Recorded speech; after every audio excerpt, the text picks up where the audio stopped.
Hi. നമ്മൾ ഇന്ന് operations മാനേജ്മെന്റിലെ second ചാപ്റ്ററിലെ ഒരു മെയിൻ ടോപ്പിക്കാണ് നോക്കുന്നത്.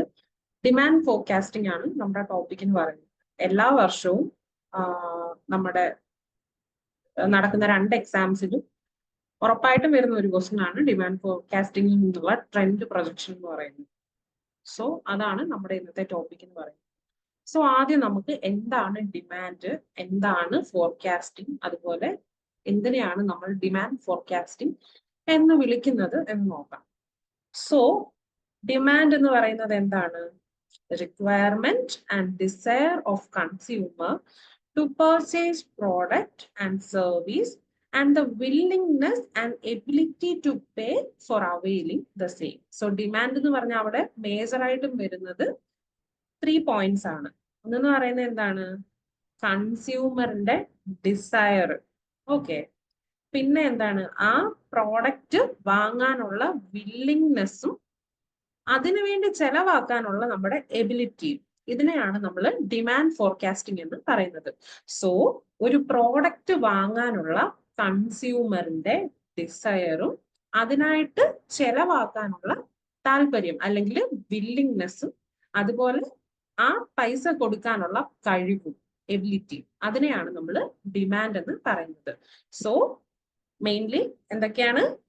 നമുക്കൊരു പ്രോഡക്റ്റ് വാങ്ങാൻ വേണ്ടി താല്പര്യം വേണം, ഡിസയർ വേണം, അതുപോലെ അതിന് പേയ്മെന്റ് നടത്താനുള്ള മനസ്സ് വേണം അല്ലെങ്കിൽ വില്ലിംഗ്നെസ് വേണം, അതുപോലെ അത് കൊടുക്കാനുള്ള കഴിവും ഉണ്ടായിരിക്കണം. എനിക്കിപ്പോ ഒരു സാധനം വാങ്ങാൻ, ഇപ്പൊ ഫോർ എക്സാമ്പിൾ എനിക്കൊരു ഐഫോൺ വാങ്ങാൻ വേണ്ടിയിട്ട് താല്പര്യമുണ്ട്, ഡിസയർ ഉണ്ട്, അതിന് പൈസ കൊടുക്കാൻ വേണ്ടി എനിക്ക് വില്ലിങ്ങും ആണ്. പക്ഷെ എന്റെ കയ്യിൽ അത് കൊടുക്കാനുള്ള പൈസ ഇല്ല എന്നുണ്ടെങ്കിൽ ഡിമാൻഡ് യൂസ്ലെസ് ആയിരിക്കും അല്ലെങ്കിൽ മീനിങ്ലെസ് ആയിരിക്കും. സോ ഡിമാൻഡ് എന്ന് പറഞ്ഞാൽ ഒരു കൺസ്യൂമറിന് ഒരു പ്രോഡക്റ്റ് സ്വന്തമാക്കാനുള്ള വില്ലിംഗ്നെസ്സും അതുപോലെ അതിനുവേണ്ടി പേയ്മെന്റ് നടത്താനുള്ള എബിലിറ്റിയും അതിന്റെ ഡിസയറും, അതിനെയാണ് ഡിമാൻഡ് എന്ന് പറയുന്നത്. സോ അടുത്ത നമ്മുടെ ഹെഡിങ് എന്ന് പറയുന്നത് അല്ലെങ്കിൽ അടുത്ത നമ്മുടെ മെയിൻ പോയിന്റ് എന്ന് പറയുന്നത് ഫോർകാസ്റ്റിംഗ് ആണ്. ഫോർകാസ്റ്റിംഗ് എന്ന് പറഞ്ഞാൽ ഭാവിയിൽ സംഭവിക്കാനിരിക്കുന്ന ഒരു സംഭവത്തെയോ അല്ലെങ്കിൽ ഭാവിയിലേക്ക് നമുക്ക് വേണ്ടി വരുന്ന ഒരു റിക്വയർമെന്റിനെയോ അവൈലബിൾ ആയിട്ടുള്ള ഇൻഫർമേഷന്റെയും എവിഡൻസിന്റെയും ബേസിസിൽ പ്രെഡിക്റ്റ് ചെയ്യുന്നതിനെയാണ് നമ്മൾ ഫോർകാസ്റ്റിംഗ് എന്ന് പറയുന്നത്. സോ ഫോർകാസ്റ്റിംഗ് എന്ന് പറഞ്ഞാൽ എന്താണ്? അതൊരു പ്രഡിക്ഷൻ ആണ്. അപ്പോൾ ഭാവിയിൽ എന്ത് സംഭവിക്കാം അല്ലെങ്കിൽ ഭാവിയിൽ നടക്കാനിരിക്കുന്ന എന്തെങ്കിലും ഒരു ഫ്യൂച്ചർ ഹാപ്പനിങ്ങിനെയോ അല്ലെങ്കിൽ നമുക്ക് വേണ്ടി വരുന്ന ഒരു റിക്വയർമെന്റിനെയോ എന്താണ് നമ്മൾ പ്രെഡിക്റ്റ് ചെയ്യാൻ പോവാണ്. ഇപ്പം നാളെ മഴ പെയ്യും, അങ്ങനെയാണെങ്കിൽ എൻ്റെ കയ്യിൽ കുട ഉണ്ടോ? അതാണ് നമ്മുടെ ക്വസ്റ്റ്യൻ. അല്ലെങ്കിൽ ഒരാഴ്ച ഇപ്പൊ വാർ നടക്കുമായിരുന്നല്ലോ നമ്മുടെ ബോർഡറിൽ. അപ്പോ നാളെ എന്ത് സംഭവിക്കും എന്ന് ഇന്നേ നമ്മൾ പ്രെഡിക്റ്റ് ചെയ്യുന്നു. അതിനെയാണ് നമ്മൾ ഫോർകാസ്റ്റിംഗ് എന്ന് പറയുന്നത്. ഈ പ്രഡിക്ഷൻ നമ്മൾ എന്തിന്റെ ബേസിലായിരിക്കും ചെയ്യുക? നമുക്ക് പാസ്റ്റിൽ അവൈലബിൾ ആയിട്ടുള്ള ഇൻഫർമേഷന്റെയും എവിഡൻസിന്റെയും ഒക്കെ ബേസിലായിരിക്കും നമ്മൾ ഇതിനെ ഫോർകാസ്റ്റ് ചെയ്യുന്നത്. ഇപ്പൊ ഒരു എക്സാമ്പിൾ പറഞ്ഞാൽ, ഇപ്പം നമ്മൾ ഒരു യുദ്ധം നടക്കുന്ന ഒരു സിറ്റുവേഷനിൽ വരുമ്പോൾ അവിടെ നമുക്ക് നേരിടുന്ന പല പ്രശ്നങ്ങൾ കാണും. ഇപ്പോൾ ബോർഡറിൽ നടക്കുന്ന യുദ്ധം സാധാരണ ജനങ്ങളെ ഏതൊക്കെ രീതിയിൽ ബാധിക്കും? അത് നമ്മൾ എങ്ങനെയായിരിക്കും മുൻകൂട്ടി കാണുക? നേരത്തെ നടന്നിട്ടുള്ള യുദ്ധങ്ങളുടെ ബേസിസിൽ അല്ലെങ്കിൽ നേരത്തെ എന്താണോ സംഭവിച്ചത്, ആ സമയത്ത് എന്തൊക്കെ പ്രശ്നങ്ങൾ കോമൺ മാൻ നേരിട്ടോ അതിനെയൊക്കെ എന്താണ് മുന്നിൽ നിർത്തിയിട്ടായിരിക്കും ഇനി എന്ത് സംഭവിക്കും എന്ന് നമ്മൾ ചിന്തിക്കുന്നത്. സോ അതിനെയാണ് നമ്മൾ ഫോർകാസ്റ്റിംഗ് എന്ന് പറയുന്നത്. ഫോർകാസ്റ്റിംഗ് സിമ്പിൾ ആയിട്ട് പറഞ്ഞു കഴിഞ്ഞാൽ എന്താണ്? നമ്മൾ ഫ്യൂച്ചറിലേക്ക് എത്തി നോക്കുന്നു, അല്ലെങ്കിൽ എന്താണ് നമ്മൾ ഉറ്റുനോക്കുന്നു. PPA എന്ന് പറഞ്ഞാൽ നമ്മളിങ്ങനെ ഒരു കാര്യത്തിനെ സൂക്ഷ്മമായിട്ട് നിരീക്ഷിക്കുന്നതിനെയാണ് പറയുന്നത്. PPA എന്ന് പറഞ്ഞാൽ ഇങ്ങനെ നിങ്ങൾ ഈ മേമേസിലൊക്കെ കണ്ടു കാണുമല്ലോ, ഇങ്ങനെ നോക്കിയിരിക്കുന്ന ഒരു സംഭവം. സോ PPA എന്ന് പറഞ്ഞാൽ എന്താണ്? ഒരു കാര്യത്തിലെ ഉറ്റുനോക്കുന്നതിനെയാണ് പീപ്പിംഗ് ഇൻറ്റു എന്ന് പറയുന്നത്. സോ ഫ്യൂച്ചറിനെ ഉറ്റുനോക്കുന്നു അല്ലെങ്കിൽ ഭാവിയെ ഉറ്റുനോക്കുന്നു, അതിനെയാണ് നമ്മൾ ഫോർകാസ്റ്റിംഗ് കൊണ്ട് ഉദ്ദേശിക്കുന്നത്. ഇത് നമുക്ക് എന്താണ് ഫ്യൂച്ചറിനെ കുറിച്ച് മനസ്സിലാക്കാൻ അല്ലെങ്കിൽ ഭാവിയെ കുറിച്ച് അന്വേഷിക്കുന്ന ആ ഒരു മെത്തേഡ്, ഭാവിയെ കുറിച്ച് അന്വേഷിക്കുന്ന ഒരു സിസ്റ്റമാറ്റിക് മെത്തേഡിനെ നമ്മൾ ഫോർകാസ്റ്റിംഗ് എന്ന് പറയും. സോ ഡിമാൻഡ് എന്താണെന്ന് പറഞ്ഞു, ഫോർകാസ്റ്റിംഗ് എന്താണെന്ന് പറഞ്ഞു. അതുപോലെ ഈ ഫോർകാസ്റ്റിംഗ് നമ്മൾ എന്തിനൊക്കെയാണ് ഉപയോഗിക്കുന്നത്? ഒന്നാമത്തേന്ന് പറഞ്ഞാൽ എന്താ, നമുക്ക് എന്തെങ്കിലും പ്രോഡക്റ്റ് റിക്വയർമെന്റ് ഉണ്ടെങ്കിൽ ആ പ്രോഡക്റ്റ് റിക്വയർമെന്റ് കണ്ടുപിടിക്കാൻ വേണ്ടിയിട്ട് നമ്മൾ ഫോർകാസ്റ്റിംഗ് മെത്തേഡ്സ് യൂസ് ചെയ്യും. പിന്നെ എന്താണ്, വെതർ.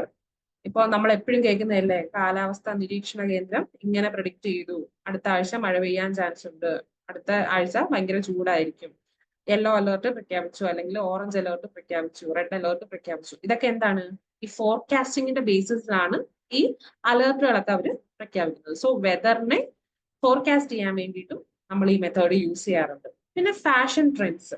ഇപ്പൊ ഒരു 5 years ബാക്ക് എടുത്തു കഴിഞ്ഞാൽ എന്താണ്, ഗേൾസിനെ സംബന്ധിച്ച് ലെഗിൻസും ജഗ്ഗീൻസും ഒക്കെ ട്രെൻഡായിട്ട് നിന്നെടുത്ത് ഇന്നെന്താണ്, നമുക്ക് കോഡ് സെറ്റിലേക്കൊക്കെ നമ്മൾ മാറി. സോ ഇപ്പോഴത്തെ ട്രെൻഡ് എന്താണെന്ന് മനസ്സിലാക്കാൻ വേണ്ടി ഫോർകാസ്റ്റിംഗ് നമ്മളെ ഹെൽപ്പ് ചെയ്യും.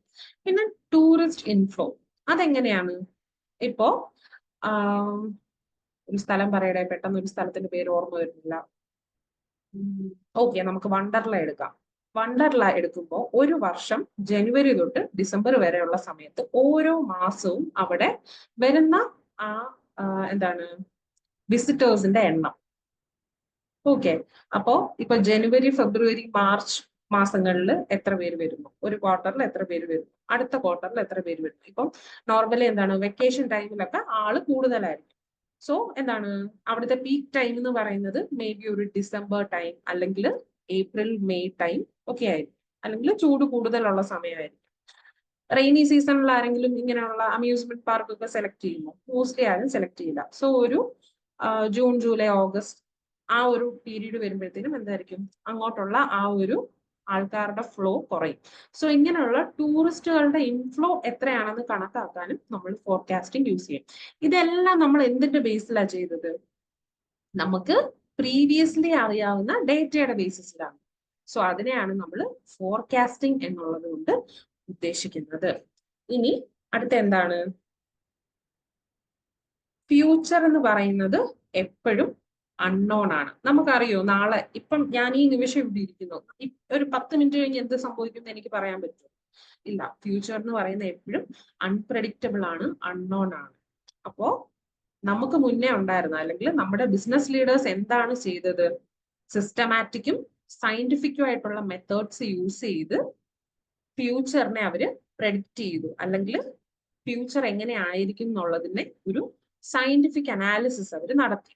അതിന്റെ ബേസിലാണ് നമുക്ക് ഈ പറഞ്ഞ പോലെ ട്രെൻഡ് പ്രൊജക്ഷനും അല്ലെങ്കിൽ ഡിമാൻഡ് ഫോർകാസ്റ്റിങ്ങും ഒക്കെ നമ്മുടെ ഈ ഒരു ലെവലിലേക്ക് എത്തിച്ചേർന്നു. അപ്പം പണ്ടുള്ള ആൾക്കാർ ഒന്നും ചെയ്യാതിരുന്നിരുന്നുണ്ടെങ്കിൽ നമ്മളിപ്പോ ഒന്നും ചെയ്യാതിരുന്നേനെ. അപ്പോൾ നമുക്ക് മുന്നേ ഉണ്ടായിരുന്ന ആൾക്കാർ ഭാവിയെ കുറിച്ച് എങ്ങനെ പഠിക്കാം, അല്ലെങ്കിൽ ഭാവിയിൽ എങ്ങനെ കാര്യങ്ങൾ നടക്കും എന്ന് അറിയാൻ വേണ്ടി അവർക്കറിയാവുന്ന സയന്റിഫിക്കും സിസ്റ്റമാറ്റിക്കുമായിട്ടുള്ള മെത്തേഡ്സ് യൂസ് ചെയ്ത് സയന്റിഫിക് അനാലിസിസ് ഒക്കെ നടത്തിയതിന്റെ ഫലമായിട്ടാണ് ഇന്ന് നമുക്ക് ഈ പ്രഡിക്ഷൻസ് ഒക്കെ നടത്താൻ പറ്റുന്നത്. ഓക്കെ, അടുത്ത വരുന്ന എന്താണ്, സെയിൽസ് ഫോർകാസ്റ്റിംഗ്. നമ്മൾ പറഞ്ഞു വന്ന ഡിമാൻഡ് ഫോർകാസ്റ്റിംഗ് നമ്മൾ കംപ്ലീറ്റ് ചെയ്തില്ല, നമ്മൾ ഡിമാൻഡും ഫോർകാസ്റ്റിംഗും മാത്രമേ പറഞ്ഞുള്ളൂ. അപ്പോ ഡിമാൻഡും ഫോർകാസ്റ്റിംഗും എന്താന്ന് പറഞ്ഞു. ഇനി അതിനെ രണ്ടിനെയും കൂടെ ഒന്ന് കമ്പൈൻ ചെയ്ത് നിങ്ങൾ പറഞ്ഞു നോക്കിയേ, എന്തായിരിക്കും ഡിമാൻഡ് ഫോർകാസ്റ്റിംഗ് എന്ന് പറയുന്നത്? പാസ്റ്റിലെയും കറണ്ടിലെയും അവൈലബിൾ ആയിട്ടുള്ള ഡേറ്റാസ് വെച്ചിട്ട് നമ്മൾ ഉണ്ടാക്കാൻ പോകുന്ന പ്രോഡക്റ്റിന് ഭാവിയിൽ എത്ര ഡിമാൻഡ് വരും എന്ന് എസ്റ്റിമേറ്റ് ചെയ്യുക, അല്ലെങ്കിൽ പ്രെഡിക്റ്റ് ചെയ്യുക. അതിനെയാണ് നമ്മൾ ഡിമാൻഡ് ഫോർകാസ്റ്റിംഗ് എന്ന് പറയുന്നത്. ഇപ്പൊ ഫോർ എക്സാമ്പിൾ ഞാനൊരു സ്വീറ്റ്, ഒരു ലഡു ഉണ്ടാക്കാൻ പോവാണ്. ഓക്കെ, ആ ലഡുവിന് ഫ്യൂച്ചറിൽ എന്ത് ഡിമാൻഡ് ഉണ്ടാവും എന്ന് അറിയാൻ വേണ്ടി ഞാൻ എന്ത് ചെയ്യും, പ്രീവിയസ്ലി ആൾക്കാർ ഈ പറഞ്ഞ എന്താണ് ഒരു ന്യൂ സ്വീറ്റ് ഉണ്ടാക്കിയപ്പോൾ എങ്ങനെയാണ് അതിന്റെ ആ ഒരു സെയിൽസ് പോയത്, അതിന്റെ ട്രെൻഡ് എങ്ങനെയായിരുന്നു, അല്ലെങ്കിൽ അതിന് കസ്റ്റമേഴ്സിന്റെ ഡിമാൻഡ് എങ്ങനെയായിരുന്നു, ഇങ്ങനെയുള്ള കാര്യങ്ങളൊക്കെ പല ബേക്കറികളിലും ബോർമകളിലും ഒക്കെ അന്വേഷിച്ചിട്ട് ഞാൻ എന്ത് ചെയ്യും, ഒരു ഫോർകാസ്റ്റ് ഉണ്ടാക്കും. അപ്പോൾ ഞാൻ ഈ ഒരു പ്രോഡക്റ്റ് ഉണ്ടാക്കിയാൽ ആൾക്കാർ ഇത് വാങ്ങിക്കുമോ എന്നുള്ള ക്വസ്റ്റ്യൻ ഞാൻ എന്നോട് തന്നെ ചോദിക്കണം. അതിനെയാണ് നമ്മൾ ഡിമാൻഡ് ഫോർകാസ്റ്റിംഗ് എന്ന് പറയുന്നത്. സോ അവൈലബിൾ ആയിട്ടുള്ള ഡേറ്റാസ് വെച്ചിട്ട് നമ്മൾ എന്ത് ചെയ്യുന്നു, നമ്മുടെ പ്രോഡക്റ്റിന് ഭാവിയിൽ എന്തെങ്കിലും ഒരു ഡിമാൻഡ് ഉണ്ടാകുമോ, അല്ലെങ്കിൽ എന്തെങ്കിലും ഒരു സ്കോപ്പ് ഉണ്ടാകുമോ എന്ന് അന്വേഷിക്കുന്നു. അതിനെയാണ് ഡിമാൻഡ് ഫോർകാസ്റ്റിംഗ് എന്ന് പറയുന്നത്. ഓക്കെ, അടുത്ത നമുക്ക് എന്തിലേക്ക് വരാം, സെയിൽസ് ഫോർകാസ്റ്റിംഗിലേക്ക് വരാം. സോ സെയിൽസ് ഫോർകാസ്റ്റിംഗിന്റെ മെയിൻ കോൺസെൻട്രേറ്റ് എന്ന് പറയുന്നത് നമുക്ക് വേണ്ടുന്ന ക്വാണ്ടിറ്റിയിൽ, നമുക്ക് റിക്വയർഡ് ആയിട്ടുള്ള ക്വാണ്ടിറ്റിയിൽ കറക്റ്റ് സമയത്ത് കറക്റ്റ് പ്രൈസിൽ അല്ലെങ്കിൽ ന്യായമായിട്ടുള്ള പ്രൈസിൽ റൈറ്റ് ക്വാളിറ്റി പ്രോഡക്റ്റ് നമുക്ക് ലഭിക്കുക. ഇതിനു വേണ്ടിയിട്ടാണ് സെയിൽസ് ഫോർകാസ്റ്റിംഗ് നമ്മൾ നടത്തുന്നത്. സെയിൽസ് ഫോർകാസ്റ്റിംഗ് എന്തിനാണ് നടത്തുന്നത്? നമുക്ക് ആവശ്യമായിട്ടുള്ള ക്വാണ്ടിറ്റി നമുക്ക് കറക്റ്റ് സമയത്ത് ന്യായമായിട്ടുള്ള പ്രൈസിന് കറക്റ്റ് ക്വാളിറ്റിയിൽ ലഭ്യമാക്കാൻ വേണ്ടിയിട്ടാണ് നമ്മൾ സെയിൽസ് ഫോർകാസ്റ്റിംഗ് നടത്തുന്നത്. ഇപ്പോ ഫോർ എക്സാമ്പിൾ നമുക്ക് അംബർലാസിന്റെ കേസ് എടുക്കാം. എന്താണ് അംബർല? മഴയും rainy season and umbrella. Okay, ഇപ്പോ നമുക്കൊരു 3 മാസത്തെ കണക്കെടുക്കാം. ഞാൻ ജസ്റ്റ് ഒരു എക്സാമ്പിൾ പറയുന്നതാണ്. മാർച്ച്, ഏപ്രിൽ, മെയ് 3 മാസമാണ് നമ്മൾ എടുക്കുന്നത്. മാർച്ച് മാസം ഒരു 5 ദിവസം മഴയുണ്ടായിരുന്നു. സോ റെയിനി ഡേയ്സ് എന്ന് പറയുന്നത് 5 ഡേയ്സ് ആയിരുന്നു. ഏപ്രിലിൽ ഒരു 7 ഡേയ്സ് മഴയുണ്ടായിരുന്നു. മെയ്യിൽ ഒരു 9 ഡേയ്സ് മഴയുണ്ടായിരുന്നു. ഓക്കെ, ഈ 5 ദിവസം മഴ ഉണ്ടായിരുന്നപ്പം നമ്മൾ വിറ്റ നമ്മുടെ അംബർലാസിന്റെ എണ്ണം എന്ന് പറയുന്നത് 100 ആയിരുന്നു. അസംഷൻ ആണേ. സോ സെയിൽസ് എന്ന് പറയുന്നത് എന്താണ്? 5 ദിവസം മഴ ഉണ്ടായിരുന്നപ്പോൾ നമ്മൾ 100 എണ്ണം വിറ്റു.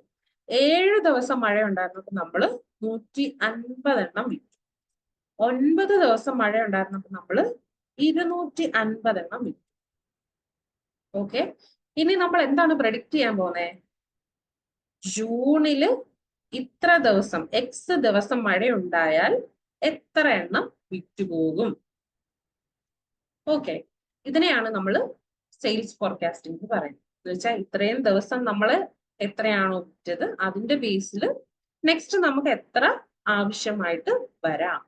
സോ ഈ ഒരു എന്താണ് കണ്ടുപിടുത്തം, ഇതിനെ എന്ന് വെച്ചാൽ നമ്മൾ കണ്ടുപിടിക്കുന്നതിനെയാണ് സെയിൽസ് ഫോർകാസ്റ്റിംഗ് എന്ന് പറയുന്നത്. സോ സെയിൽസ് ഫോർകാസ്റ്റിംഗ് നമ്മളെ എന്തിനൊക്കെ ഹെൽപ്പ് ചെയ്യും? നമ്മുടെ ബേസിക് ബിസിനസ് ആക്ടിവിറ്റീസ് ആയിട്ടുള്ള അല്ലെങ്കിൽ പ്ലാനിങ് ആക്ടിവിറ്റീസ് ആയിട്ടുള്ള പ്രൊഡക്ഷൻ ആക്ടിവിറ്റീസ് പ്ലാൻ ചെയ്യാൻ ഹെൽപ്പ് ചെയ്യും. ഞാൻ ഈ പറഞ്ഞ പോലെ ഇപ്പം ഈ മാസം മെയ്യിൽ നമുക്ക് 250 സെയിൽസ് ഉണ്ടായിരുന്നു. സോ നെക്സ്റ്റ് മന്തിൽ മിനിമം ഒരു 300 എങ്കിലും.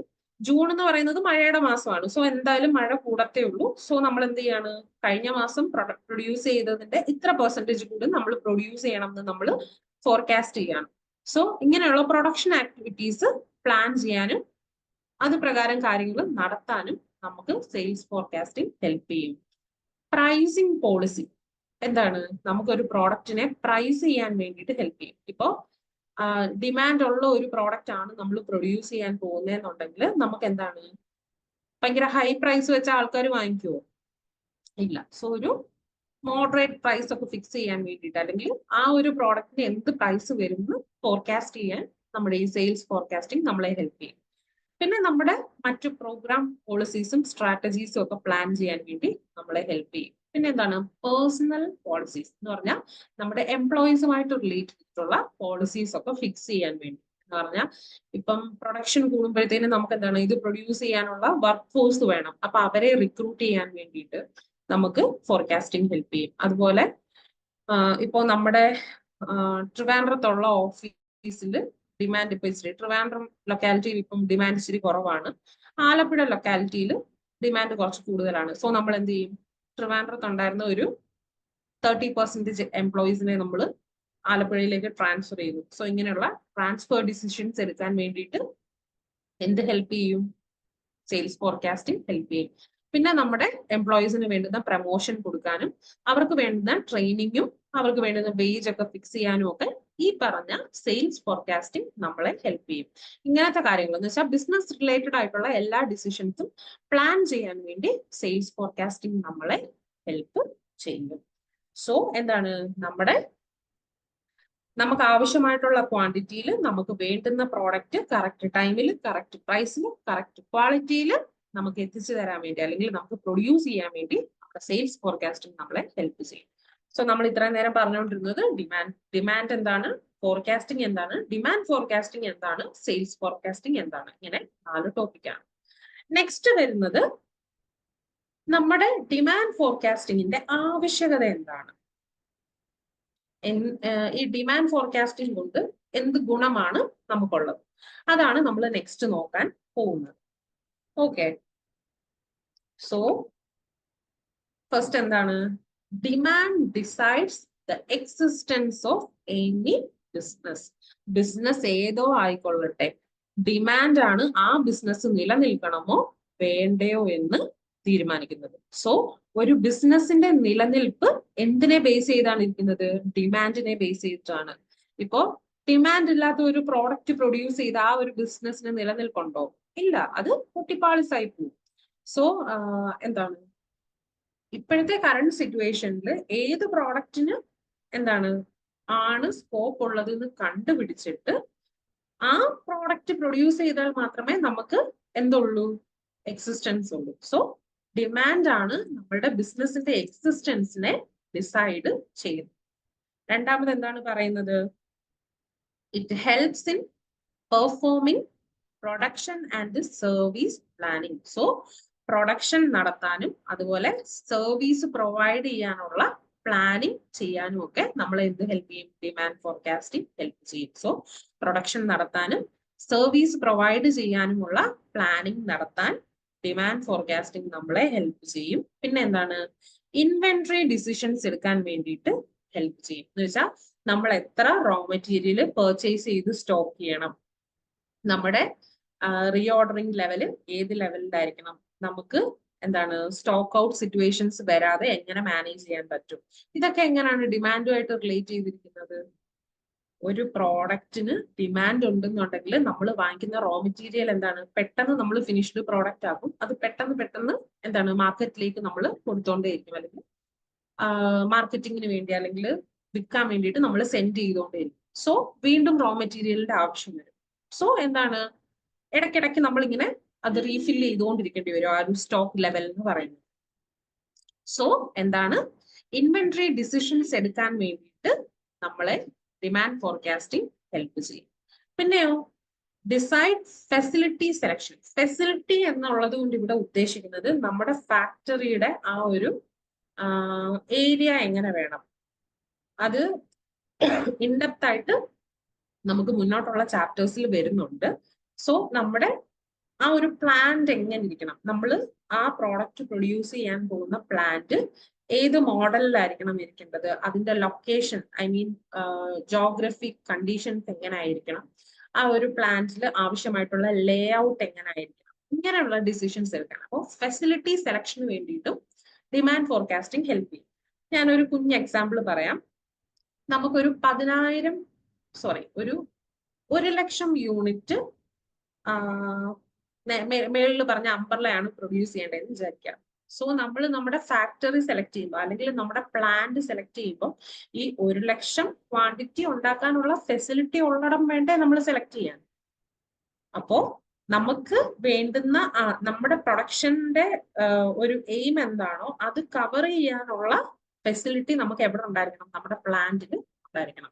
സോ അതിനും എന്താണ് ഡിമാൻഡ് ഫോർകാസ്റ്റിംഗ് ചെയ്തു കഴിഞ്ഞാൽ നമുക്ക് വേണ്ടുന്ന ആവശ്യകത അനുസരിച്ച് നമുക്ക് നമ്മുടെ പ്ലാന്റ് എങ്ങനെയായിരിക്കണം, അതിന്റെ സെലക്ഷൻ എങ്ങനെ വേണം എന്ന് ഡിസൈഡ് ചെയ്യാൻ വേണ്ടി നമുക്ക് പറ്റും. സോ ഫെസിലിറ്റി സെലക്ഷനും നമ്മളെ ഡിമാൻഡ് ഫോർകാസ്റ്റിംഗ് ഹെൽപ്പ് ചെയ്യും.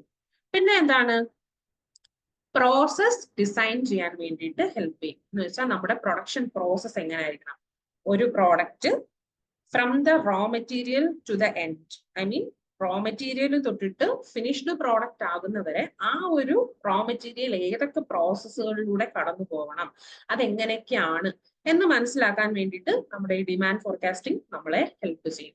പിന്നെ എന്താണ്, നമുക്ക് വേണ്ടുന്ന അപ്രോപ്രിയേറ്റ് ആയിട്ടുള്ള ഒരു ടെക്നോളജി സെലക്ട് ചെയ്യാനും ഡിമാൻഡ് ഫോർകാസ്റ്റിംഗ് ഹെൽപ്പ് ചെയ്യും. ഔട്ട്ഡേറ്റഡ് ആയിട്ടുള്ള എന്താണ് ഒബ്സലേറ്റ് ആയിട്ടുള്ള ടെക്നോളജീസ് ഒക്കെയാണ് നമ്മൾ സെലക്ട് ചെയ്യുന്നതെന്നുണ്ടെങ്കിൽ എന്ത് സംഭവിക്കും, നമുക്ക് മറ്റേ ജ്യോതിഷികൾ പറയുന്ന പോലെ ധനനഷ്ടം, മാനഹാനി മുതലായ സംഭവങ്ങളൊക്കെ സംഭവിക്കും.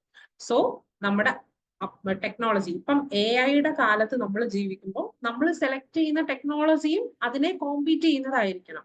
10 വർഷം മുന്നേ ഉള്ള ടെക്നോളജി വെച്ച് നമുക്കിപ്പോ ഒരു ഫേം റൺ ചെയ്യാൻ പറ്റുമോ? ഇപ്പം നമ്മൾ പറയാണ് നമ്മൾ 20 വർഷം മുന്നേ പണ്ടത്തെ മോണോക്രോം മോണിറ്റർ ആണ് വാങ്ങിച്ചു വെച്ചത്, ഞങ്ങൾ അതേ ഉപയോഗിക്കത്തുള്ളൂ, എനിക്ക് അത് മതി എന്ന് പറയാൻ പറ്റും? ഇല്ല. ടെക്നോളജി എന്താണ് അഡ്വാൻസ്ഡ് ആവുന്ന അനുസരിച്ച് നമ്മൾ അപ്ഗ്രേഡ് ചെയ്യണം.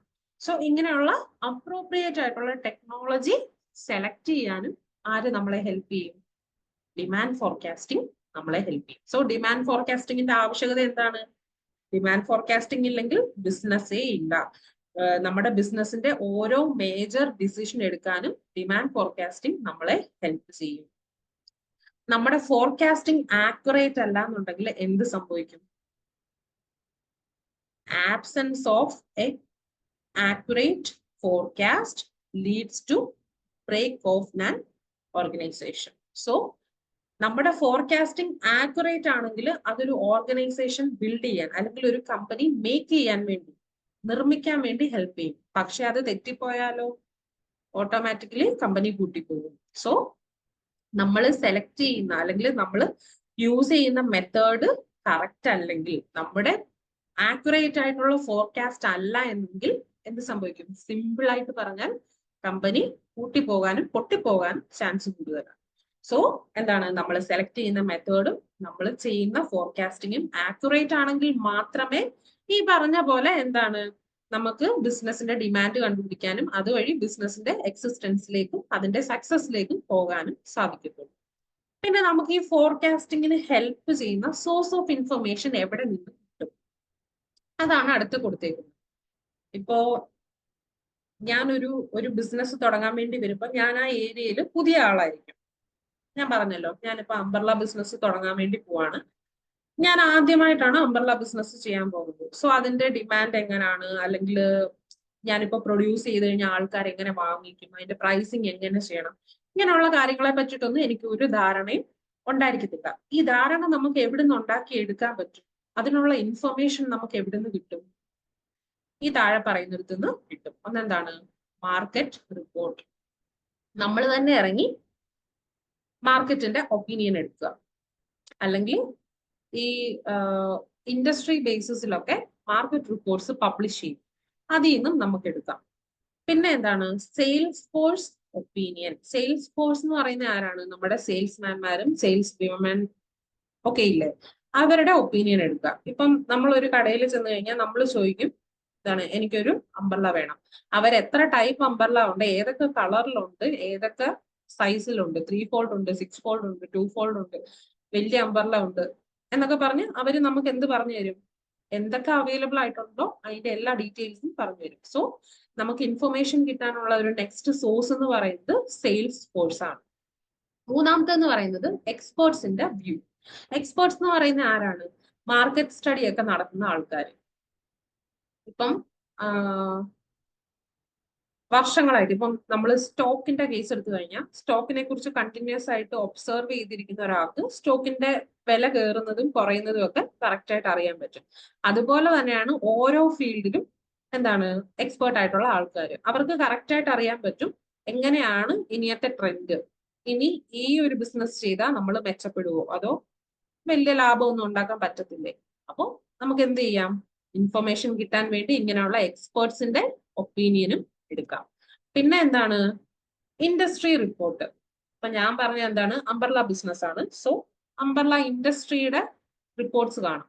ഇപ്പൊ നിങ്ങൾ കാണത്തില്ലേ ഈ ഗോൾഡിന്റെ റേറ്റിൽ വരുന്ന വേരിയേഷനെ കുറിച്ച് ജുവല്ലറി ഓണേഴ്സ് പറയുന്നത്, അല്ലെങ്കിൽ എന്താണ്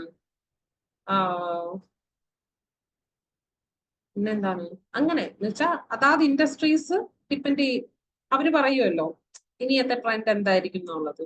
അപ്പൊ അതിനെ നമുക്കൊരു സോഴ്സ് ഓഫ് ഇൻഫർമേഷൻ ആയിട്ട് എടുക്കാം. ഇപ്പോ ക്രൂഡ് ഓയിലിന്റെ പ്രൈസ് ഡിഫർ ചെയ്യുന്നതനുസരിച്ച് നമ്മുടെ പെട്രോളിന്റെ ഡീസലിന്റെ ഒക്കെ വില മാറത്തില്ലേ. സോ അത് എന്തിനെ ബേസ് ചെയ്തിട്ടാണ്? ആ ഒരു ഇൻഡസ്ട്രിയുടെ ആ ഒരു ലെവലിനെ ബേസ് ചെയ്തിട്ടായിരിക്കും ഇരിക്കുന്നത്. സോ ക്രൂഡ് ഓയിലിന് പ്രൈസ് കൂടിയാൽ ഉറപ്പായിട്ടും നമ്മുടെ പെട്രോളിന്റെ ഡീസലിന്റെ ഒക്കെ പ്രൈസ് കൂടുമെന്ന് നമുക്കറിയാം. ഐ മീൻ ഇന്റർനാഷണൽ മാർക്കറ്റിൽ വില കൂടുന്നതനുസരിച്ച് നമ്മുടെ മാർക്കറ്റിൽ കൂടും. ഇന്റർനാഷണലിൽ കുറയുമ്പോൾ നമുക്കും കുറയണം. സോ ആ ഇൻഡസ്ട്രിയെ ബേസ് ചെയ്തിരിക്കും. ഇപ്പൊ എല്ലാ ഇൻഡസ്ട്രീസും ഒരുപോലെ എന്താണ് ഹൈക്കിൽ നിൽക്കണം എന്നില്ല. ഇപ്പൊ ചില ഇൻഡസ്ട്രീസ് കയറി വരുമ്പോൾ ചിലത് ഡൗൺ ആയി പോകും. റിയൽ എസ്റ്റേറ്റ് ബിസിനസ് ട്രെൻഡിൽ നിന്ന സമയത്ത് എന്താണ് സ്വർണത്തിന് വില കുറവായിരുന്നു. ഇപ്പൊ എന്താണ് സ്വർണത്തിന് വില കൂടി, ഈ പറഞ്ഞ പോലെ റിയൽ എസ്റ്റേറ്റ് ബിസിനസ് ഒക്കെ താഴെ വന്നു. എന്തുകൊണ്ടിട്ടാണ്? അത് നമ്മുടെ വേൾഡിൽ മുഴുവനായിട്ട് നടക്കുന്ന വാറിനെയൊക്കെ ബേസ് ചെയ്തിട്ടാണ് അങ്ങനെ ഈ ഗോൾഡിന്റെ റേറ്റ് ഇങ്ങനെ കയറി കയറി പോകുന്നത്. സോ എന്താണ് ഇൻഡസ്ട്രി റിപ്പോർട്ടും നമ്മുടെ സോഴ്സ് ഓഫ് ഇൻഫർമേഷന്റെ ഒരു വഴിയാണ്. നെക്സ്റ്റ് എന്ന് പറയുന്നത് പോയിന്റ് ഓഫ് സെയിൽസ് ഡേറ്റ. നമുക്ക് ഒരു 3 months അല്ലെങ്കിൽ ഒരു 6 monthsലെ സെയിൽസ് വെച്ചിട്ട് കണ്ടുപിടിക്കാൻ പറ്റും. ഇപ്പൊ ലാസ്റ്റ് 6 months എത്ര സെയിൽസ് നടന്നു. സോ ഡിമാൻഡ് ഉള്ള പ്രോഡക്റ്റ് ആണെന്നുണ്ടെങ്കിൽ നമുക്ക് എന്ത് ചെയ്യാം, വീണ്ടും പ്രൊഡ്യൂസ് ചെയ്ത് മാർക്കറ്റിലേക്ക് കൊണ്ടുവരാം. അല്ല എന്താണ് വലിയ ഗുണമൊന്നുമില്ല, നമ്മൾ പ്രൊഡ്യൂസ് ചെയ്തതിന്റെ ഹാഫേ വിറ്റ് പോയുള്ളൂ, അങ്ങനെയാണെങ്കിൽ നമുക്ക് എന്ത് ചെയ്യാം, ജസ്റ്റ് അതിനെ ഇഗ്നോർ ചെയ്തിട്ട് അടുത്ത ഒരു പ്രോഡക്റ്റിലേക്ക് പോവാം. നമ്മുടെ ബൈറ്റ്സ് പണ്ടത്തെ നിങ്ങളൊക്കെ കണ്ടിട്ടുണ്ടോ എന്നറിയില്ല, നമ്മുടെയൊക്കെ ട്രെൻഡിലിരുന്ന, ഐ മീൻ ഞങ്ങളുടെ കുട്ടിക്കാലത്ത് എനിക്ക് ഏറ്റവും ഇഷ്ടമുള്ള ഒരു സംഭവമായിരുന്നു. പക്ഷെ അത് അവർ സ്റ്റോപ്പ് ചെയ്തു, അവർക്ക് പ്രൊഡക്ഷൻ കോസ്റ്റ് കൂടുതലാണെന്ന് പറഞ്ഞിട്ട്. വേറെ ഒത്തിരി സംഭവം വന്നെങ്കിലും അതിനുശേഷം അവർ ഒത്തിരി പ്രോഡക്ട്സ് പ്രൊഡ്യൂസ് ചെയ്തെങ്കിലും ബൈറ്റ്സ് എന്ന് പറയുമ്പോൾ നമുക്ക് എന്താ അന്ന് ഭയങ്കര ഡിമാൻഡ് ആയിരുന്നു ആ ഒരു പ്രോഡക്റ്റ്. സോ അതുപോലെ എന്താണ് നമ്മുടെ സെയിൽസിനെ ബേസ് ചെയ്തിട്ടും നമ്മുടെ ഇൻഫർമേഷൻ ഡിപ്പെൻഡ് ചെയ്യും. പിന്നെ ഫീൽഡ് റിപ്പോർട്ട്, ഈ ആ ഒരു മേഖലയുമായിട്ട് ബന്ധപ്പെട്ട് നിൽക്കുന്ന ഏതെങ്കിലുമൊക്കെ മാഗസിൻസിൽ വരുന്ന റിപ്പോർട്ട്സോ അല്ലെങ്കിൽ മറ്റു ഫീൽഡ് റിപ്പോർട്ട്സോ ബേസ് ചെയ്ത് നമുക്ക് എന്ത് ചെയ്യാം, ഫോർകാസ്റ്റിംഗ് നടത്താം. പിന്നെ കസ്റ്റമർ സർവേ, അതാണ് ഏറ്റവും ഇമ്പോർട്ടൻറ്റ്. നമ്മൾ ഈ ഒരു പ്രോഡക്റ്റ് പ്രൊഡ്യൂസ് ചെയ്താൽ കസ്റ്റമേഴ്സ് വാങ്ങിക്കുമോ, അതിനെ ബേസ് ചെയ്തിട്ട് നമുക്ക് എന്ത് ചെയ്യാം, പ്രോഡക്റ്റിന്റെ ആ ഒരു ഡിമാൻഡ് ഫോർകാസ്റ്റിംഗ് നടത്താം. സോ എന്താണ് ഏതൊക്കെ വഴിയിലൂടെയാണ് നമുക്ക് ഫോർകാസ്റ്റിംഗ് നടത്താനുള്ള ഇൻഫർമേഷൻ കിട്ടുക എന്നുള്ളതാണ് നമ്മൾ പറഞ്ഞത്. ഇതെല്ലാം നമ്മൾ ഡീറ്റെയിൽ ആയിട്ട് ഇനി മുന്നോട്ട് വരുന്ന ചാപ്റ്റേഴ്സിൽ പഠിക്കും കേട്ടോ. സോ നെക്സ്റ്റ് വരുന്നതെന്ന് പറഞ്ഞാൽ നമുക്ക് ഈ ഫോർകാസ്റ്റിംഗ് ചെയ്യാൻ വേണ്ടിയിട്ടുള്ള ഒരു ടെക്നിക്കിനെ പറ്റിയിട്ടാണ് പറയാൻ പോകുന്നത്. എല്ലാ വർഷവും ചോദിക്കുന്ന ഒരു ക്വസ്റ്റ്യൻ ആണ് ഈ ട്രെൻഡ് പ്രൊജക്ഷൻ മെത്തേഡ് യൂസ് ചെയ്ത് എന്താണ് നമ്മുടെ ഡിമാൻഡ് കണ്ടുപിടിക്കാൻ എന്നുള്ളത്. സോ ഫോർകാസ്റ്റിംഗ് മെത്തേഡ് ആണ് നമ്മൾ പറയാൻ. സോ മെയിൻലി നമ്മൾ ഈ ട്രെൻഡ് സെറ്റിങ്ങിന് 2 മെത്തേഡ്സ് യൂസ് ചെയ്യും. ഐ മീൻ നമുക്ക് എന്താണ് ഫോർകാസ്റ്റിംഗ് ചെയ്യാൻ വേണ്ടിയിട്ട് 2 മെത്തേഡ്സ് യൂസ് ചെയ്യും. സ്ട്രെയിറ്റ് ലൈൻ ട്രെൻഡ് മെത്തേഡും പിന്നെ മൂവിങ് ആവറേജ് മെത്തേഡും. ഇവിടെ നമ്മൾ പഠിക്കുന്നത് സ്ട്രെയിറ്റ് ലൈൻ ട്രെൻഡ് മെത്തേഡ് ആണ്. സോ അതിന്റെ തിയറിയാണ് ജസ്റ്റ് ഈ കൊടുത്തേക്കുന്നത്. നമുക്കൊന്ന് ഓടിച്ച് പറഞ്ഞു പോവാം, അതിനുശേഷം നമുക്ക് പ്രോബ്ലത്തിലേക്ക് പോവാം. ഓക്കെ, അപ്പോ എന്താണ് ട്രെൻഡ് പ്രൊജക്ഷൻ മെത്തേഡ്? സെയിൽസുമായിട്ട് റിലേറ്റ് ചെയ്ത ഹിസ്റ്റോറിക്കൽ ഡേറ്റയുടെ സഹായത്തോടെ ഒരു കമ്പനിയുടെയോ അല്ലെങ്കിൽ ഒരു ഇൻഡസ്ട്രിയുടെയോ സെയിൽസിന്റെ ട്രെൻഡിനെ ഫിക്സ് ചെയ്യുന്നതിനെയാണ് നമ്മൾ എന്തെന്ന് പറയുന്നത്, ട്രെൻഡ് പ്രൊജക്ഷൻ എന്ന് പറയുന്നത്. സോ ഒരു കമ്പനിയുടെയോ അല്ലെങ്കിൽ ഇൻഡസ്ട്രിയുടെയോ സെയിൽസ് എന്തിന്റെ ബേസിൽ നമ്മൾ ഫിക്സ് ചെയ്യും? ഹിസ്റ്റോറിക്കൽ ഡേറ്റയുടെ ബേസിൽ നമ്മൾ ഫിക്സ് ചെയ്യും. ആ ട്രെൻഡിനെ ഫിക്സ് ചെയ്യുന്നതിനെയാണ് നമ്മൾ ട്രെൻഡ് പ്രൊജക്ഷൻ എന്ന് പറയുന്നത്. ഇതിനുള്ള ഡേറ്റ നമുക്ക് എവിടെ നിന്ന് കിട്ടും? നമ്മൾ കൃത്യമായ ഇന്റർവെൽസിൽ, ഐ മീൻ സക്സസീവ് ഇന്റർവെൽസിൽ കളക്ട് ചെയ്ത ഡേറ്റയെ ഒബ്സർവ് ചെയ്ത് റെക്കോർഡ് ചെയ്തിട്ടാണ് നമ്മൾ ഈ പറഞ്ഞ ട്രെൻഡ് ഫിക്സ് ചെയ്യുന്നത്. സോ ഒരു പ്രാവശ്യം കൂടി പറയാം. സെയിൽസുമായിട്ട് റിലേറ്റ് ചെയ്ത ഹിസ്റ്റോറിക്കൽ ഡേറ്റയുടെ സഹായത്തോടെ കമ്പനിയുടെയോ അല്ലെങ്കിൽ ഇൻഡസ്ട്രിയുടെയോ സെയിൽസിന്റെ ട്രെൻഡ് നമ്മൾ ഫിക്സ് ചെയ്യുന്നു. അതിനു വേണ്ടിയിട്ട് കൃത്യമായിട്ടുള്ള ഇന്റർവെൽസിൽ ഡേറ്റ കളക്ട് ചെയ്ത് അതിനെ ഒബ്സർവ് ചെയ്ത് അതിനെ നമ്മൾ എന്ത് ചെയ്യുന്നു? റെക്കോർഡ് ചെയ്യുകയും ചെയ്യും. സോ ഇതിനെയാണ് നമ്മൾ ട്രെൻഡ് പ്രൊജക്ഷൻ മെത്തേഡ് എന്ന് പറയുന്നത്. സോ ട്രെൻഡ് പ്രൊജക്ഷൻ മെത്തേഡിൽ നമ്മൾ എന്താണ് ചെയ്യുക? കമ്പനിയുടെ ട്രെൻഡ് ഫിക്സ് ചെയ്യുകയാണ് ചെയ്യുന്നത്. അത് എന്തിന്റെ ബേസിലായിരിക്കും ചെയ്യുക? നമ്മുടെ ഹിസ്റ്റോറിക്കൽ ഡേറ്റയുടെ ബേസിലായിരിക്കും ചെയ്യുക. സോ സക്സസീവ് ഇന്റർവെൽസിൽ നമ്മൾ ഡേറ്റ കളക്ട് ചെയ്യും, എന്നിട്ട് അതിനെ നമ്മൾ ഒബ്സർവ് ചെയ്യും, നമ്മൾ അതിനെ നിരീക്ഷിക്കും, ശേഷം നമ്മൾ അതിനെ റെക്കോർഡ് ചെയ്യും. ഓക്കെ ഓക്കെ സോ ഇതിനെയാണ് നമ്മൾ ടൈം സീരീസ്, ഇങ്ങനെ ഈ സക്സസീവ് ഇന്റർവെൽസിൽ നമ്മൾ കളക്ട് ചെയ്യുന്ന ആ ഡേറ്റേനെയാണ് നമ്മൾ ടൈം സീരീസ് എന്ന് പറയുന്നത്. മനസ്സിലാവുന്നുണ്ടോ? നമ്മൾ ഇങ്ങനെ പീരിയോഡിക്കലി കളക്ട് ചെയ്യുന്ന ഡേറ്റയെ നമ്മൾ ടൈം സീരീസ് എന്ന് വിളിക്കുന്നു. ഓക്കെ, സോ ഈ ടൈം സീരീസ് നമ്മളെ എന്തിന് ഹെൽപ്പ് ചെയ്യും? സെയിൽസിൽ ഉണ്ടാവുന്ന ചേഞ്ചസ് മനസ്സിലാക്കാൻ വേണ്ടിയിട്ട് ഹെൽപ്പ് ചെയ്യും. തൊട്ട് മേളിൽ നമ്മൾ പറഞ്ഞ എക്സാമ്പിളില് എന്താണ്, സമയം പോകുന്ന അനുസരിച്ച് സെയിൽസിൽ വരുന്ന വ്യത്യാസങ്ങൾ നമുക്ക് കാണാൻ പറ്റുന്നില്ലേ? സെയിം കാര്യമാണ്. നമ്മൾ മാസാമാസം റെക്കോർഡ് ചെയ്യുന്നു എന്ന് പറഞ്ഞാൽ എന്താണ്? പീരിയോഡിക്കലി റെക്കോർഡ് ചെയ്യുന്നു. സോ പീരിയോഡിക്കലി നമ്മൾ ഡേറ്റ റെക്കോർഡ് ചെയ്യുമ്പോൾ നമുക്ക് എന്ത് മനസ്സിലാക്കാൻ പറ്റും? ആ സെയിൽസിൽ ഉണ്ടാവുന്ന വേരിയേഷൻ എങ്ങനെയാണ്, ആ പീരിയോഡിക്കൽ ചേഞ്ച് എങ്ങനെയാണ് വരുന്നത്, ഇങ്ങനെയുള്ള ഡീറ്റെയിൽസ് ഒക്കെ മനസ്സിലാവാൻ വേണ്ടി പറ്റും. പിന്നെ എന്താണ് പറയുന്നത്? പിന്നെ പറയുന്നത് നമ്മുടെ സെയിൽസ് എപ്പോഴും സ്റ്റാറ്റിക് ആയിട്ട് ഇരിക്കത്തില്ല. എന്താണ് സ്റ്റാറ്റിക് എന്ന് പറഞ്ഞാൽ? സ്റ്റാറ്റിക് എന്ന് പറഞ്ഞാൽ ഒരേപോലെ ഇരിക്കാം. സോ സെയിൽസ് എന്ന് പറയുന്നത് സ്റ്റാറ്റിക് ആയിരിക്കുമോ? ഇല്ല, അത് ഇങ്ങനെ വേരി ചെയ്തുകൊണ്ടിരിക്കും. ചില സമയത്ത് അതെന്താണ് ഇൻക്രീസ് ചെയ്യും, ചില സമയത്ത് അത് ഡിക്രീസ് ചെയ്യും. പക്ഷേ ജനറലി ഒരു ട്രെൻഡ് കാണും. ഇപ്പൊ ഈ മാസം എന്താണ്, ആദ്യത്തെ ആഴ്ച ഗോൾഡിന്റെ പ്രൈസ് കൂടി, അല്ലെങ്കിൽ ആദ്യത്തെ 10 ദിവസം ഗോൾഡിന്റെ പ്രൈസ് കൂടി, അടുത്ത 5 ദിവസം ഗോൾഡിന്റെ പ്രൈസ് കുറഞ്ഞു, അടുത്ത 5 ദിവസം വീണ്ടും പ്രൈസ് കൂടി, നെക്സ്റ്റ് 5 ഡേയ്സിൽ വീണ്ടും കുറഞ്ഞു, പിന്നെ കൂടി. അപ്പൊ എന്താണ് ഈ ഒരു സെയിൽസ് എന്ന് പറയുന്നത്, അല്ലെങ്കിൽ അതിന്റെ പ്രൈസ്, നമ്മുടെ ഗോൾഡിന്റെ പ്രൈസ് എന്ന് പറയുന്നത് ഫ്ലക്ച്വേറ്റിംഗ് ആണ്. അത് ചിലപ്പോൾ ഇൻക്രീസ് ചെയ്യും, ചിലപ്പോൾ ഡിക്രീസ് ചെയ്യും. നമ്മൾ എന്ത് ചെയ്യുന്നു? നമ്മൾ അതിന്റെ ജനറൽ ട്രെൻഡ് എന്താണെന്നാണ് നോക്കുന്നത്. പൊതുവായിട്ടുള്ള ട്രെൻഡ് എന്താണ്? ഗോൾഡിന്റെ പ്രൈസ് നോക്കിയാൽ ഇൻക്രീസിങ് ആണ്. സോ ലോങ് റണ്ണിൽ ഒന്നുകിൽ എന്തായിരിക്കും?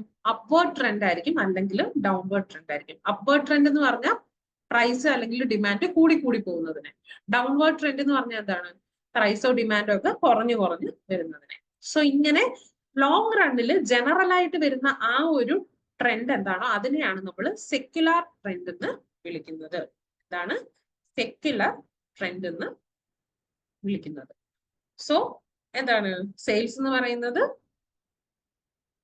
Depending upon the time and situation, it will be either increasing or decreasing, but the general trend will be the correct one. So long run what will happen? Either it will be upward trend or downward trend.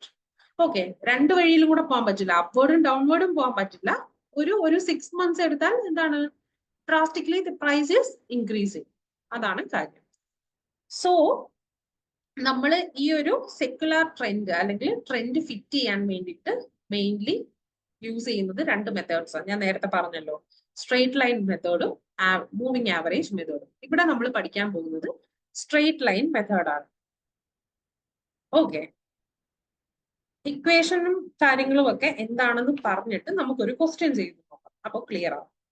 So നമ്മുടെ റിഗ്രഷന്റെ equation എന്ന് പറയുന്നത് regression equation of X on Y. എന്തുകൊണ്ടാണ് X on Y എന്ന് എഴുതിയത്? Y on X എന്ന് എഴുതാൻ എന്താണ്? നമുക്ക് മെയിൻലി 2 ടൈപ്പ് ഓഫ് ഡേറ്റ ആയിരിക്കും തരുന്നത്. ഒന്നിനെ നമ്മൾ എക്സ് എന്ന് എടുക്കും, ഒന്നിനെ നമ്മൾ വൈ എന്ന് എടുക്കും. എക്സ് എന്ന് പറയുന്നത് എന്തായിരിക്കും?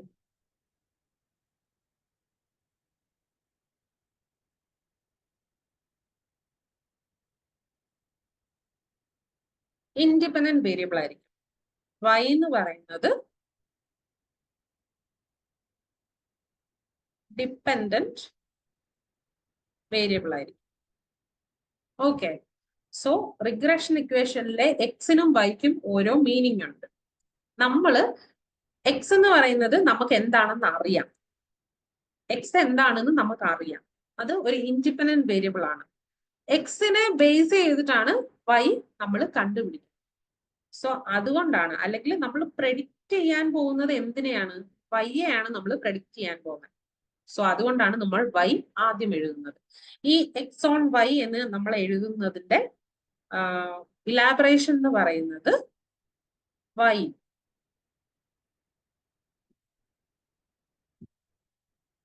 ഡിപ്പെൻഡ്സ് ഓൺ എക്സ് എന്നാണ്. ഓക്കെ, ഈ വൈ ഡിപ്പെൻഡ്സ് ഓൺ എക്സ് എന്ന് പറയുന്നതിനെയാണ് നമ്മൾ വൈ ഓൺ എക്സ് എന്ന് ഷോർട്ട് ആക്കി പറയുന്നത്. സോ വൈ എന്തിനെ ഡിപ്പെൻഡ് ചെയ്തിരിക്കും? എക്സിന്റെ വാല്യൂവിനെ ഡിപ്പെൻഡ് ചെയ്തിരിക്കും. ഇപ്പം എക്സ് 0 ആണെങ്കിൽ വൈയുടെ വാല്യൂ എന്താണ്? പണ്ട് എന്താണ് +1 +2 പഠിക്കുമ്പോൾ കോറിലേഷൻ ഒക്കെ മര്യാദയ്ക്ക് പഠിച്ചവരാണ് ഈ കാര്യം ഓർമ്മ കാണും. സോ എക്സിന്റെ വാല്യൂ ഇത്രയാണെങ്കിൽ വൈയുടെ വാല്യൂ എന്തായിരിക്കും? അതാണ് നമ്മുടെ ജനറൽ തിങ് എന്ന് പറയുന്നത്. സോ അത് ഞാൻ നിങ്ങൾക്ക് ജസ്റ്റ് എക്സ്പ്ലെയിൻ ചെയ്യാം. അതിനു മുമ്പ് എങ്ങനെയാണ് നമ്മൾ ഈ ക്വസ്റ്റ്യൻസ് ഒക്കെ ചെയ്യാൻ പോകുന്നതെന്ന് ഞാൻ ജസ്റ്റ് പറഞ്ഞുതരാം. നമുക്കൊരു ക്വസ്റ്റ്യൻ കിട്ടുമ്പോൾ ആദ്യം നമ്മൾ എന്ത് ചെയ്യണം? ആദ്യം നമ്മൾ ബേസ് ഇയർ കണ്ടുപിടിക്കണം. ബേസ് ഇയർ എന്ന് പറയുന്നത് തന്നിട്ടുള്ള ഡേറ്റയിലെ മിഡിൽ ഇയർ ആയിരിക്കും. ഓക്കെ, അത് കഴിഞ്ഞ് നമ്മൾ ഡീവിയേഷൻ കണ്ടുപിടിക്കണം. എന്ന് പറഞ്ഞാൽ ബേസ് ഇയറിൽ നിന്ന് മറ്റു വർഷങ്ങളിലേക്കുള്ള ആ ഒരു ഡിഫറൻസ് കണ്ടുപിടിക്കണം. എന്നിട്ട് നമ്മൾ അതിന്റെ ടോട്ടൽ എടുക്കണം, സം കണ്ടുപിടിക്കണം. ഓക്കെ, സോ സിഗ്മ എക്സ് നമ്മൾ കണ്ടുപിടിക്കണം. അത് കഴിഞ്ഞ് എക്സ് സ്ക്വയർ കണ്ടുപിടിക്കണം. ഇത് ഇവിടെ ചെയ്തപ്പോൾ കറക്റ്റ് ആയിട്ട് വന്നില്ല, ഞാനത് കറക്റ്റ് ചെയ്ത് തരാം. ഓക്കെ, അത് കഴിഞ്ഞ് എക്സ് സ്ക്വയർ കണ്ടുപിടിക്കണം. പിന്നെ നമ്മൾ അതിന്റെ സിഗ്മ എക്സ് സ്ക്വയർ എത്രയാണോ അത് കണ്ടുപിടിക്കണം. എന്ന് പറഞ്ഞാൽ അതിന്റെ ടോട്ടൽ എടുക്കണം. അതാണ് സ്ക്വയർ ഓഫ് ടൈം ഡീവിയേഷൻ എന്ന് പറയുന്നത്. അത് കഴിഞ്ഞ് നമ്മൾ എന്ത് ചെയ്യണം? സിഗ്മ എക്സ് വൈ കണ്ടുപിടിക്കും. അത് കഴിഞ്ഞിട്ട് നമ്മൾ ഈ സിഗ്മ എക്സ് 0 ആണെന്നുണ്ടെങ്കിൽ നമ്മൾ യൂസ് ചെയ്യുന്ന ഇക്വേഷൻ എന്ന് പറയുന്നത് ഇതാണ്. സോ നമ്മളിവിടെ എന്താണ് നമ്മുടെ റിഗ്രഷന്റെ ഇക്വേഷൻ y ഓൺ എക്സ് എന്ന് പറയുന്നത് y is equal to a plus B X. So ഈ a കണ്ടുപിടിക്കാനും ഒരു ഇക്വേഷൻ ഉണ്ട്, b കണ്ടുപിടിക്കാനും ഇക്വേഷൻ ഉണ്ട്. സോ ഇക്വേഷൻ നമുക്ക് തന്നിട്ടുണ്ട്, ജസ്റ്റ് അതിന്റെ സിഗ്മ മാത്രം എടുത്ത് കാര്യങ്ങൾ നമ്മൾ അങ്ങ് ചെയ്താൽ മതി. ഒരു ക്വസ്റ്റ്യൻ ചെയ്യുമ്പോൾ നിങ്ങൾക്ക് ക്ലിയർ ആവും. സോ ഈ മെത്തേഡ്സ് നമുക്ക് രണ്ട് രീതിയിലുണ്ട്. ഡയറക്റ്റ് മെത്തേഡ് യൂസ് ചെയ്ത് നമുക്ക് ചെയ്യാം. അത് ക്വസ്റ്റ്യനെ ഡിപ്പെൻഡ് ചെയ്തിരിക്കും കേട്ടോ. ഡയറക്റ്റ് ക്വസ്റ്റ്യൻ ആണെങ്കിൽ ഡയറക്റ്റ് മെത്തേഡ് യൂസ് ചെയ്ത് ചെയ്യാം. ഇൻഡയറക്റ്റ് മോഡൽ ഓഫ് ക്വസ്റ്റ്യൻ ആണെങ്കിൽ നമ്മൾ ഇൻഡയറക്റ്റ് മെത്തേഡ് യൂസ് ചെയ്തായിരിക്കും ചെയ്യുന്നത്. സോ ഇൻഡയറക്റ്റ് മെത്തേഡ് ആണെന്നുണ്ടെങ്കിൽ എക്സിന്റെ വാല്യൂ എപ്പോഴും എന്താണ് നോട്ട് ഈക്വൽ ടു 0 ആയിരിക്കും. അപ്പൊ ആ സമയത്ത് നമ്മൾ എന്ത് ചെയ്യും? സൈമിൾട്ടേനിയസ് ഇക്വേഷൻ മെത്തേഡ് എന്ന് പറഞ്ഞിട്ട് ഒരു മെത്തേഡ് യൂസ് ചെയ്തിട്ടായിരിക്കും എയും ബിയും കണ്ടുപിടിക്കുക. സോ ആ സമയത്ത് നമ്മൾ യൂസ് ചെയ്യുന്ന ഇക്വേഷനും വേറെയാണ്. സോ ഒരു പ്രോബ്ലം ചെയ്യുമ്പോൾ നിങ്ങൾക്ക് കുറച്ചും കൂടെ ക്ലിയർ ആവും. ഞാൻ എന്ത് ചെയ്യാം? ഒരു പ്രോബ്ലം എടുക്കാം.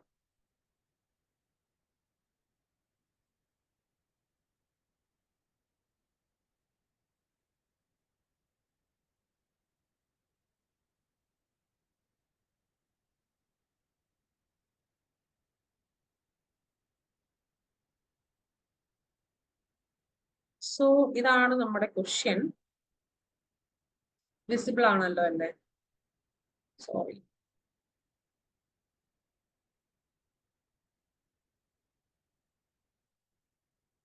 ഓക്കെ, ക്വസ്റ്റ്യൻ ഒന്ന് വായിച്ചു നോക്കിയേ. The production of fertilizer factory of Romi Limited for the year 2013 through 2022 are given below. ഇതൊരു പ്രീവിയസ് ഇയർ ക്വസ്റ്റ്യൻ ആണ് കേട്ടോ. സോ 2013 മുതൽ 2022 വരെയുള്ള റോമി ലിമിറ്റഡിന്റെ ഫെർട്ടിലൈസർ ഫാക്ടറിയുടെ പ്രൊഡക്ഷൻ ഡീറ്റെയിൽസ് ആണ് നമുക്ക് തന്നേക്കുന്നത്.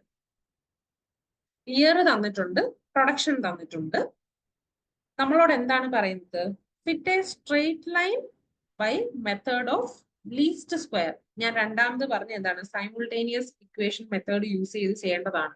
എന്തുകൊണ്ടാണെന്ന് ഞാൻ പറയാം. And tabulate the value. Second question എന്താണ്? Estimate production of fertilisers in the year 2020-2025. So നമുക്ക് ചെയ്താലോ? സോ ഇങ്ങനെ ഒരു ക്വസ്റ്റ്യൻ കിട്ടിയാൽ ആദ്യം നമ്മൾ എന്ത് ചെയ്യണം? ആദ്യം നമ്മൾ ഇതുപോലൊരു കോളം വരയ്ക്കണം. കോളത്തിൽ എന്തൊക്കെ കാര്യങ്ങൾ എഴുതണം?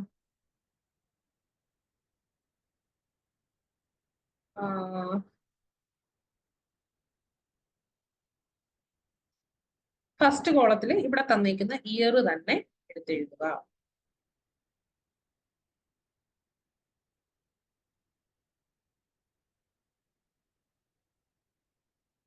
സെക്കൻഡ് കോളത്തിൽ എന്താണ്?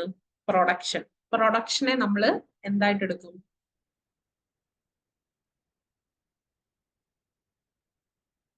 y ആയിട്ട് എടുക്കും. നമുക്ക് പ്രൊഡക്ഷൻ ആണ് കണ്ടുപിടിക്കേണ്ടത്. ഇവിടെ നോക്കിയേ, estimate production of fertilisers. So നമുക്ക് കണ്ടുപിടിക്കേണ്ട എന്താണ്? y ആണ്.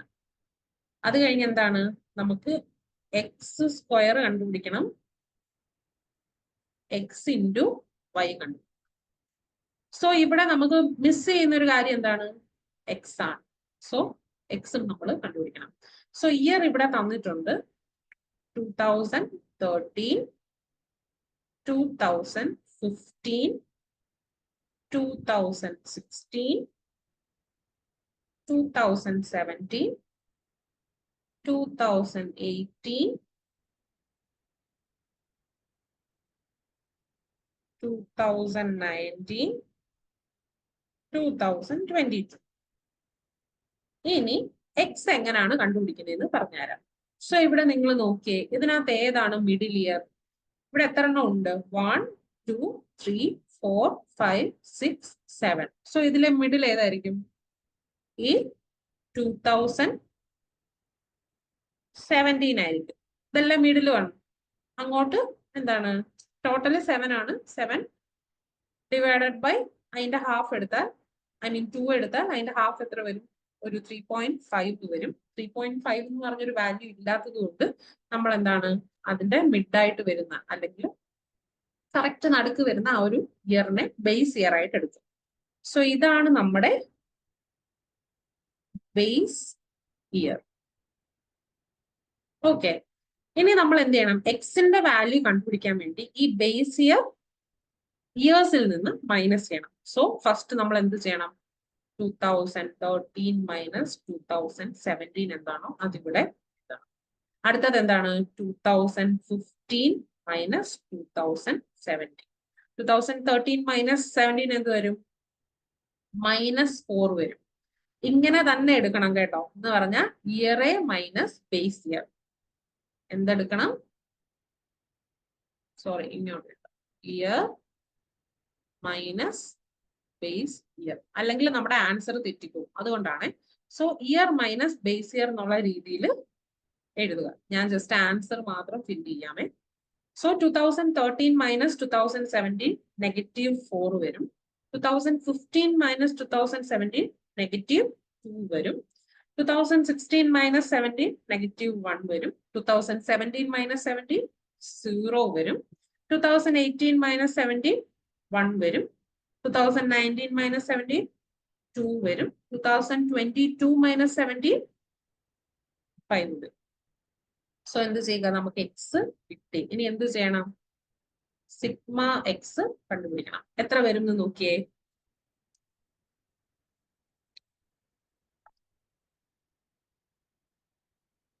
-7 മൈനസ് 8. സോ 1 വരും ഇല്ലേ?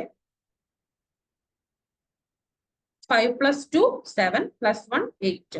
-1 7 -2 5 -4 1. സോ സിഗ്മ എക്സ് എന്ന് പറയുന്നത് 1 ആണെന്ന് കിട്ടി. ഇനി സിഗ്മ വൈ നമ്മൾ എവിടെ പോയി കണ്ടുപിടിക്കും? ഓൾറെഡി നമുക്ക് പ്രൊഡക്ഷൻ തന്നിട്ടുണ്ട്. സോ ജസ്റ്റ് അത് ഫില്ല് ചെയ്ത് കൊടുത്താൽ മതി. സോ 70, 75, 90, 98, 85, 91, 100. എന്ത് ചെയ്യുക? ജസ്റ്റ് ഇതിന്റെ ടോട്ടൽ എടുക്കുക. അപ്പൊ നമുക്ക് സിഗ്മ വൈ എത്ര വരും?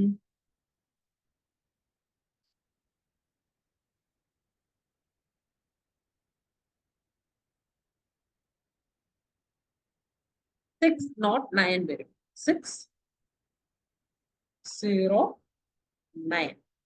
ഇനി എന്ത് ചെയ്യുക? നമ്മൾ എക്സിന്റെ സ്ക്വയർ എടുക്കുക. എക്സ് ഇവിടെ കിടപ്പുണ്ട്, ജസ്റ്റ് അതിനെ സ്ക്വയർ ചെയ്ത് എഴുതുക. അപ്പൊ -4 × -4 എന്ത് വരും? +16 വരും. 2 × 2 അല്ലെങ്കിൽ 2 സ്ക്വയർ എന്ന് പറയുന്നത് -2 സ്ക്വയർ ആണ്. സോ 1 സ്ക്വയർ 1 ആണ്. ഇത് 0 തന്നെ വരും. 1 4 5 സ്ക്വയർ എന്ത് വരും? 25 വരും. എന്ത് ചെയ്യുക? സിഗ്മ എക്സ് സ്ക്വയർ കണ്ടുപിടിക്കുക. സോ എന്ത് വരും? 30 + 5 + 51 വന്നോ? 51 ആണ് സിഗ്മ എക്സ് സ്ക്വയർ എന്ന് പറയുന്നത്. ഇനി എന്ത് ചെയ്യുക? അടുത്തത് എക്സ് ഇൻറ്റു വൈ, അതിനെയാണ് എക്സ് വൈ എന്ന് പറയുന്നത്. So X into Y. Okay, just എന്ത് ചെയ്യുക? എക്സ് ഇൻറ്റു വൈ ചെയ്യുക. ഇവിടെ ചെയ്യുമ്പോൾ പ്രത്യേക ഒരു കാര്യം ഓർക്കുക, നെഗറ്റീവ് ആണെന്നുണ്ടെങ്കിൽ എന്ത് ചെയ്യണം? എക്സ് വൈയിൽ എഴുതുമ്പോഴും നെഗറ്റീവ് തന്നെ എഴുതുക. ഓക്കെ, സോ നെഗറ്റീവ് 4 into 70 എന്ത് വരും?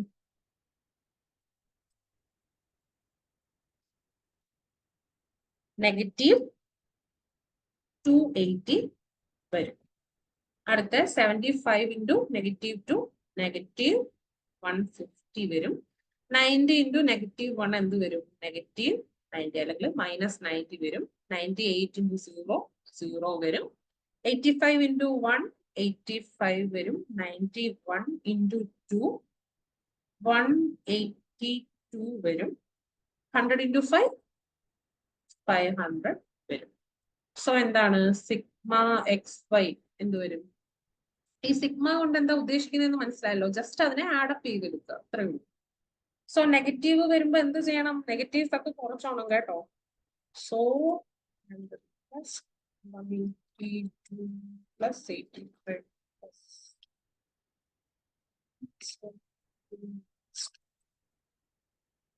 +247 വന്നോ? 247. സോ ഞാൻ എന്ത് ചെയ്യാം? ഈ എക്സിന്റെയും വൈയുടെയും വാല്യൂസ് ഒക്കെ ഒന്ന് താഴോട്ട് എടുത്തെഴുതാം. സോ സിഗ്മ എക്സ് എന്ന് പറയുന്നത് 1, സിഗ്മ വൈ എന്ന് പറയുന്നത് 609, സിഗ്മ എക്സ് സ്ക്വയർ എന്ന് പറയുന്നത് 51, സിഗ്മ എക്സ് വൈ എന്ന് പറയുന്നത് 247. എൻ എത്രയാണ്? എൻ എന്ന് പറയുന്നത് നമ്പർ ഓഫ് ഐറ്റംസ് ആണ്. ഇവിടെ എൻ എന്ന് പറയുന്നത് 7 ആണ്. 7 അല്ലേ നേരത്തെ നമ്മൾ കൗണ്ട് ചെയ്തപ്പോ വന്നത്? സോ എൻ എന്ന് പറയുന്നത് 7 ആണ്. ഇനി നോക്കുക, നമ്മൾ എന്താണ് തിയറിയിൽ പറഞ്ഞത്? സിഗ്മ എക്സ് എന്ന് പറയുന്നത് ഈക്വൽ ടു 0 ആണെങ്കിൽ നമ്മൾ ഒരു ഇക്വേഷൻ യൂസ് ചെയ്യും. ഇവിടെ പക്ഷേ ഈക്വൽ ടു 1 ആണ്. So sigma X is not equal to 0. അപ്പൊ നമ്മൾ ഇവിടെ യൂസ് ചെയ്യുന്ന മെത്തേഡിനെ നമ്മൾ എന്ത് പറയും?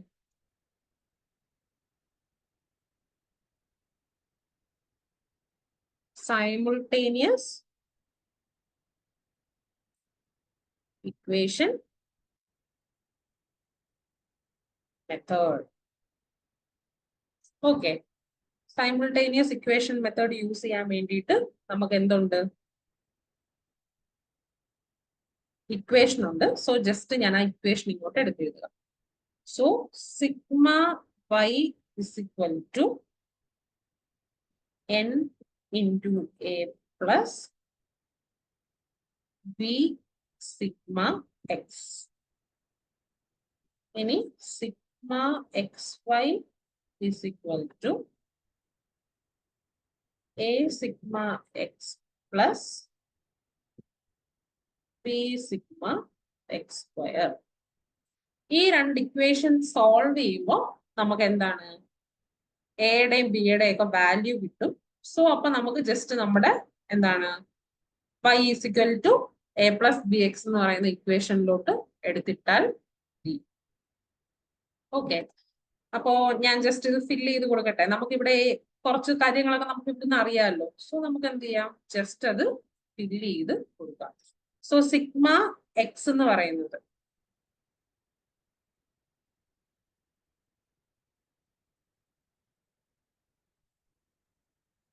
സിഗ്മ വൈ എന്ന് പറയുന്നത് ഇവിടെ കിടപ്പുണ്ട്. So 609 is equal to n. n എന്ന് പറയുന്നത് എത്രയാണ്? 7 into a plus b നമുക്ക് അറിയത്തില്ല. So b into sigma X എത്രയാണ്? 1 ആണ്. So b into 1. ഓക്കെ, ഇനി സെക്കൻഡ് സിഗ്മ എക്സ് വൈ എന്ന് പറയുന്നത് 247 ആണ്. which is equal to a നമുക്ക് വീണ്ടും അറിയത്തില്ല. സിഗ്മ എക്സ് എന്ന് പറയുന്നത് 1 ആണ്. So 1 into a plus b into sigma X square എന്ന് പറയുന്നത് എന്താണ്? 51 ആണ്. സോ സിമ്പിൾ ആയിട്ട് നമുക്ക് ഇതിനെ എങ്ങനെ എഴുതാം? 609 is equal to 7a plus 1b. 247 is equal to 1a plus 51b. ഇനി നമുക്ക് എന്ത് ചെയ്യണം? ഇതിനകത്ത് ഏതെങ്കിലും ഒരു ഇക്വേഷൻ ഒരേപോലെ ആക്കിയിട്ട് നമുക്ക് ഏതെങ്കിലും ഒരു വേരിയബിളിനെ ക്യാൻസൽ ചെയ്യും. എന്നുവെച്ചാൽ ഏതെങ്കിലും ഒരു വേരിയബിൾ 0 ആയി കഴിഞ്ഞാൽ നമുക്ക് നെക്സ്റ്റ് വേരിയബിൾ കണ്ടുപിടിക്കാൻ വേണ്ടി പറ്റും. അപ്പൊ നിങ്ങളത് നോക്കിയേ, ഇതിനകത്ത് ഏത് കാര്യത്തിനാണ് നമുക്ക് സെയിം ആക്കാൻ പറ്റുക? ജസ്റ്റ് ഈ ഒരു ഇക്വേഷനെ 7 കൊണ്ട് മൾട്ടിപ്ലൈ ചെയ്താൽ ഈ 7ഉം ഇതും കൂടെ ക്യാൻസൽ ആയി പോകത്തില്ലേ? സോ എന്ത് ചെയ്യുക? നമ്മൾ ഈ സെക്കൻഡ് ഇക്വേഷന്, ഞാൻ ജസ്റ്റ് ഫസ്റ്റും സെക്കൻഡ് ഇക്വേഷൻ ഒന്ന് നോട്ട് ചെയ്യാം. ഇത് ഫസ്റ്റ് ഇക്വേഷൻ, ഇത് സെക്കൻഡ് ഇക്വേഷൻ. നമ്മൾ എന്ത് ചെയ്യുക? ഇക്വേഷൻ 2 into 7 ചെയ്യുക. Okay,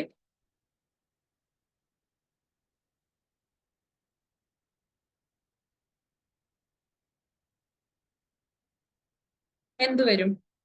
7 into 247 is equal to 1a plus 51b. 247. So 1729 is equal to 7a plus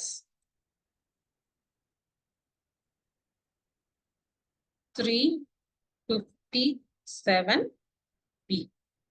ഇനി എന്ത് ചെയ്യുക? ഇതാണ് equation number 3. Equation number 3 minus equation number 1 കൊടുക്കുക. 609 is equal to 7a plus 1. എങ്ങനെ കണ്ടുപിടിക്കുക ആൻസർ? ഇത് രണ്ടും ക്യാൻസൽ ആയി പോകും, അല്ലെങ്കിൽ അത് 0 ആയി പോകും നമ്മൾ ഇത് സോൾവ് ചെയ്യുമ്പോൾ. So 1120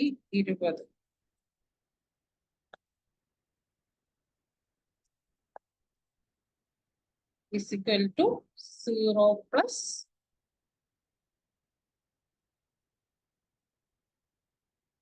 356b.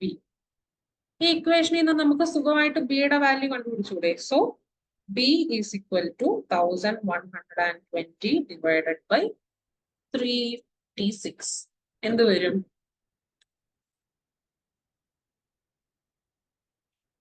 3.146 എന്ന് വന്നു. സോ നമുക്ക് എന്ത് കിട്ടി? ബിയുടെ വാല്യൂ കിട്ടി. B is equal to 3.146. Okay, ഇനി എന്ത് ചെയ്യാം? മേലെ കണ്ട ഏതേലും ഒരു ഇക്വേഷനിലോട്ട് ഈ ബിയുടെ വാല്യൂ ഇട്ട് കൊടുത്തു കഴിഞ്ഞാൽ നമുക്ക് എയുടെ വാല്യൂ കിട്ടും. So 609 is equal to 7a plus 1b. നമുക്ക് ചെയ്തു. 609 is equal to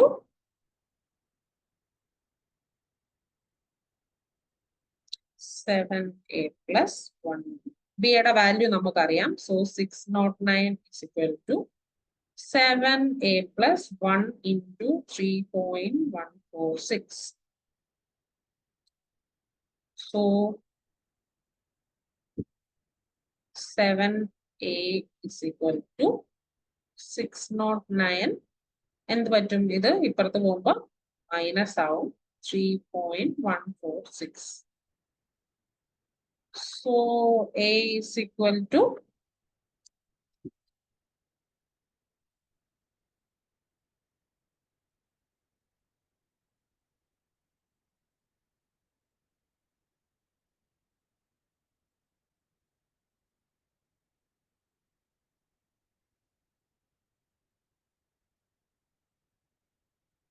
605.854 divided by 7 ചെയ്യണം. ആൻസർ എന്ത് വരും? 86.55 എന്ന് വരും. ഇപ്പൊ നമുക്ക് എയുടെയും ബിയുടെയും വാല്യൂ അറിയാം. So A is equal to 86.55. B is equal to 3.146. ഇനി നമുക്ക് എന്ത് ചെയ്യാം? നമ്മുടെ റിഗ്രഷന്റെ ഇക്വേഷനിലേക്ക് ഇതെടുത്ത് അപ്ലൈ ചെയ്ത് കൊടുക്കാം. So regression equation y on x is equal to എന്ത് വരും? y is equal to a plus bx. ഇതാണ് നമ്മുടെ ഇക്വേഷൻ. സോ ഇനി നമുക്ക് എന്താണ് കണ്ടുപിടിക്കേണ്ടത്? നേരെ ക്വസ്റ്റ്യനിൽ പോയി നോക്കി എന്താ കണ്ടുപിടിക്കേണ്ടതെന്ന്. 2020-ലെയും 2025-ലെയും ഫെർട്ടിലൈസറിന്റെ പ്രൊഡക്ഷൻ നമ്മൾ പ്രെഡിക്റ്റ് ചെയ്യണം. ഈ 2020-2025 നമ്മൾ എങ്ങനെ കണ്ടുപിടിക്കും? നിങ്ങൾ ജസ്റ്റ് ഇവിടെ ഒന്ന് നോക്കിയേ. ഇതാണ് നമ്മുടെ base year. So 2020 minus base year. ഞാൻ താഴേക്ക് തന്നെ എഴുതാം കേട്ടോ, നിങ്ങൾക്ക് ഇനി കൺഫ്യൂഷൻ വേണ്ട. സോ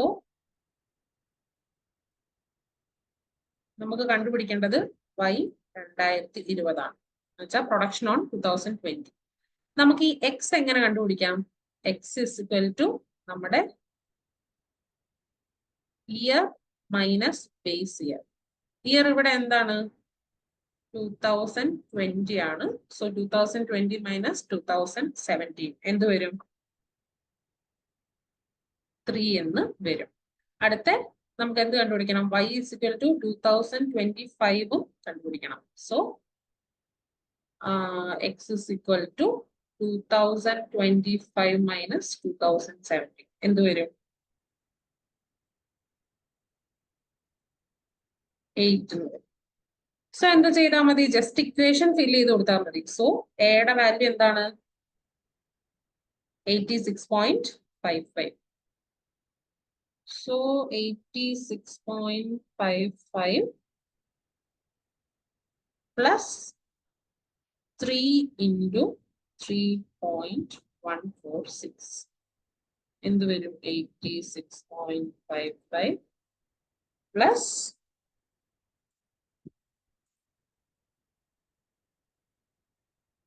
9.438 എന്ന് വരും. ടോട്ടൽ എടുക്കുമ്പോൾ എന്ത് വരും? 95.988 എന്ന് വരും.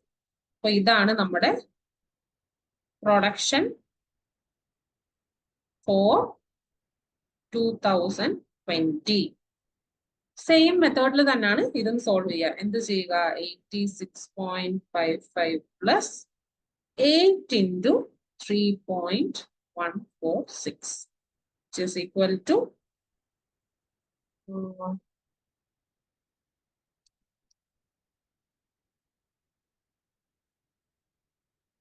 111.718 എന്ന് വരും. So production four 2025. ഇവിടെ എന്താണ്? നമുക്ക് അറിയാവുന്ന ഒരു വേരിയബിൾ വെച്ചിട്ട് അറിയാത്ത വേരിയബിൾ കണ്ടുപിടിക്കുകയാണ്. നമുക്കിവിടെ അറിയാവുന്ന വേരിയബിൾ എന്ന് പറയുന്നത് എക്സ് ആണ്. ആ അറിയാവുന്ന വേരിയബിൾ വെച്ച് നമുക്ക് അറിയാത്ത y എന്ന വേരിയബിളിനെ നമ്മൾ കണ്ടുപിടിക്കുകയാണ് ചെയ്തത്. സോ ഇതിന്റെ ഒരു എന്താണ് ഒരു കൺക്ലൂഷൻ എന്ന് നമുക്ക് പറയാൻ പറ്റുന്നത്, നമുക്ക് അറിയുന്ന വേരിയബിൾസ് വെച്ച് അറിയാത്ത ഒരു വേരിയബിൾ നമ്മൾ കണ്ടുപിടിക്കുന്നു, അല്ലെങ്കിൽ രണ്ടോ അതിലധികമോ വേരിയബിൾസ് തമ്മിലുള്ള ഒരു റിലേഷൻഷിപ്പ് കണ്ടുപിടിക്കാൻ വേണ്ടി ഇത് നമ്മളെ ഹെൽപ്പ് ചെയ്യും. ഈ എക്സ് എന്ന് പറയുന്നത് എന്താണ്? നേരത്തെ ഞാൻ പറഞ്ഞായിരുന്നു, ഇൻഡിപെൻഡന്റ് വേരിയബിൾ.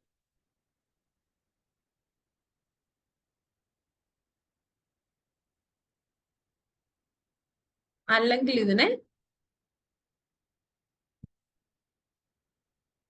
പ്രെഡിക്റ്റർ വേരിയബിൾ എന്നും പറയാറുണ്ട്, അല്ലെങ്കിൽ എക്സ്പ്ലനേറ്ററി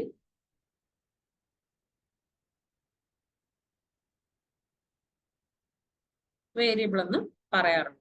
വൈയെ നമ്മൾ എന്താണ് പറയുന്നത്? Dependent variable. എന്തുകൊണ്ടാണ്? ഈ ഇൻഡിപെൻഡന്റ് വേരിയബിളിനെ ഡിപ്പെൻഡ് ചെയ്താണ് വൈ ഇരിക്കുന്നത്. സോ എക്സ് എന്ന് പറയുന്ന ഇൻഡിപെൻഡന്റ് വേരിയബിളിനെ ഡിപ്പെൻഡ് ചെയ്തിട്ടാണ് ആരിയിരിക്കുന്നത്? വൈ ഇരിക്കുന്നത്. സോ അതിനെ നമ്മൾ എന്തെന്ന് പറയുന്നു? ഡിപ്പെൻഡന്റ് വേരിയബിൾ എന്ന് പറയും. ഓക്കെ, ഈ എ എന്ന് പറയുന്നതാണ് നമ്മുടെ y in ഇന്റർസെപ്റ്റ് എന്ന് പറഞ്ഞാൽ ഇപ്പോ എക്സിന്റെ വാല്യൂ 0 ആകുമ്പോൾ വൈയുടെ വാല്യൂ എന്താകും എന്ന് കണ്ടുപിടിക്കുന്നത് എന്തിനെ ബേസ് ചെയ്താ? ഈ എനെ ബേസ് ചെയ്തിട്ടാണ്. ഇനി ബി എന്ന് പറയുന്നത്, ഈ ബി എ നമ്മൾ സ്ലോപ്പ് ഓഫ് ലൈൻ എന്ന് പറയും. എന്ന് പറഞ്ഞാൽ നമ്മൾ ഈ കണ്ടുപിടിച്ച ഈ ഒരു കാര്യം ഗ്രാഫിക്കലി റെപ്രസെന്റ് ചെയ്ത് കഴിഞ്ഞാൽ ഇങ്ങനെ കുറെ സ്കാറ്റേർഡ് ആയിട്ടുള്ള കുറെ ലൈൻസ് വരും. സോ ആ ഒരു ലൈനിന്റെ ആ സ്ലോപ്പ് എന്താണ്, അതിനെയാണ് നമ്മൾ ബി എന്ന് പറയുന്നത്. സോ ഇതാണ് നമ്മുടെ സെക്കൻഡ് ചാപ്റ്ററിലെ മെയിൻ ആയിട്ട് വരുന്ന ഒരു തിയറി പ്രോബ്ലം എന്ന് പറയുന്നത്. ട്രെൻഡ് പ്രൊജക്ഷൻ അല്ലെങ്കിൽ ഡിമാൻഡ് ഫോർകാസ്റ്റിംഗ് ആണ് ഈ മെത്തേഡ്. സോ മെയിൻലി 2 മെത്തേഡ്സ് ആണ് നമ്മൾ യൂസ് ചെയ്യുക. എല്ലാ വർഷവും ഒരു ക്വസ്റ്റ്യൻ ഇതിൽ നിന്ന് ചോദിക്കുക. സോ ഇന്നത്തെ ടോപ്പിക് ഇത്രയേ ഉള്ളൂ. നോട്ട്സ് ഷെയർ ചെയ്യുന്നതായിരിക്കും. Okay, thank you so much.